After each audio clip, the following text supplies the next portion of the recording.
Hello again, everyone. This is Reverend Steve Morgan, curate at St Anne's Church in Chasetown, bringing you another midweek message.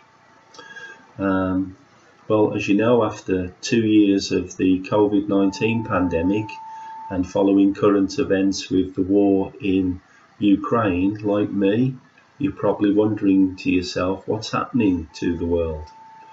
And whether we have faith or not, I think we wouldn't be human if we didn't ask this question. But the reality is that what is happening today in the world is nothing new. I think we can see with what's happening that humanity doesn't seem to learn any lessons from history, and certainly doesn't learn from the mistakes that we've made in the past. And in the book of Ecclesiastes, which is part of the wisdom literature in the Old Testament, the writer of this book constantly repeats the following statement throughout Ecclesiastes. He says, "There is nothing new under the sun. Everything that has happened will be again. What has been done will be done again." And looking back through history, this statement is certainly true. There have been many other pandemics, such as the Black Death and the Spanish flu, to name a few. And also there have been many wars that have been fought in the past. Indeed, we know that the Second World War was supposed to be the war that would end all wars, but that's not been the case. And indeed, if we look a little bit further at the news at the moment, we'll see that there are over 50 wars and conflicts that are at this time happening around the world.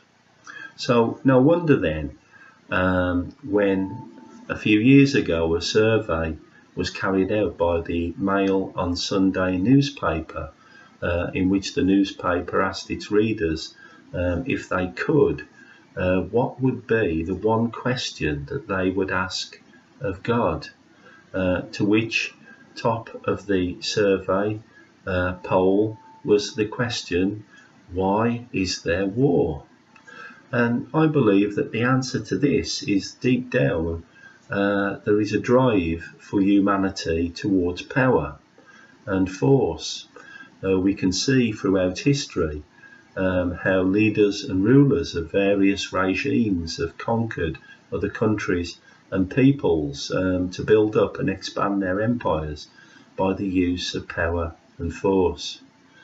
However, in contrast, when we look at the life and ministry of Jesus, even though Jesus had power and authority to overthrow the ruling Romans and religious forces of the day in his society and context, he did not do so through the use of power and force.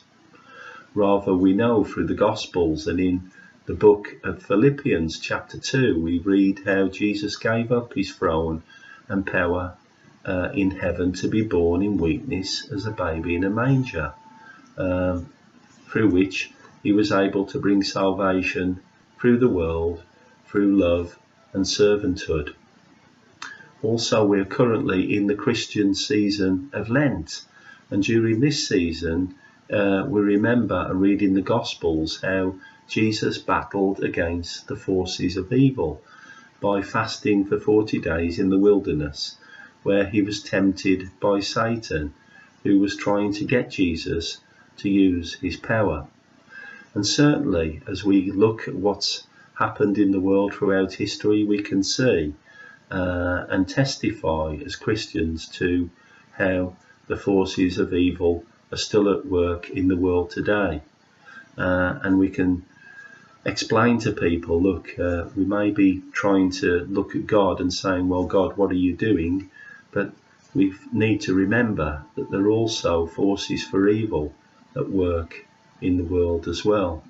And if we look at the Gospels, when Jesus was tempted, we see Satan saying to Jesus, if you're the Son of God, tell these stones to become bread.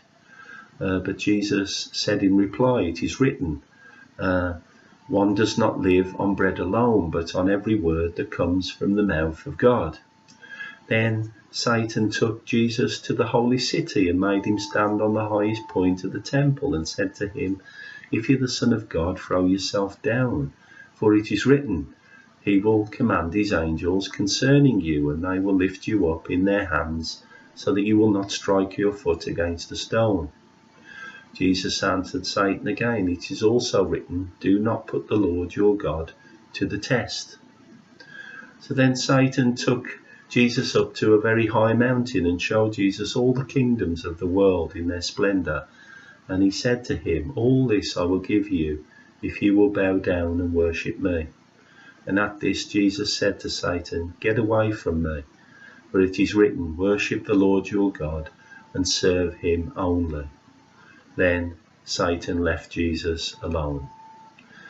Then as we head towards Good Friday, in the Gospels, we see Jesus again defeating the forces of evil, this time through his death on the cross.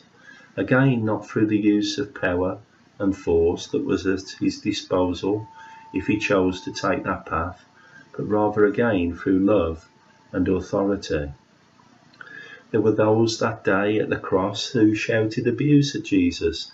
"If you're the Son of God, show us your power, Jesus. Come down from the cross and we will believe in you." And indeed, on Good Friday, it looked as if the forces of evil and power had won the day.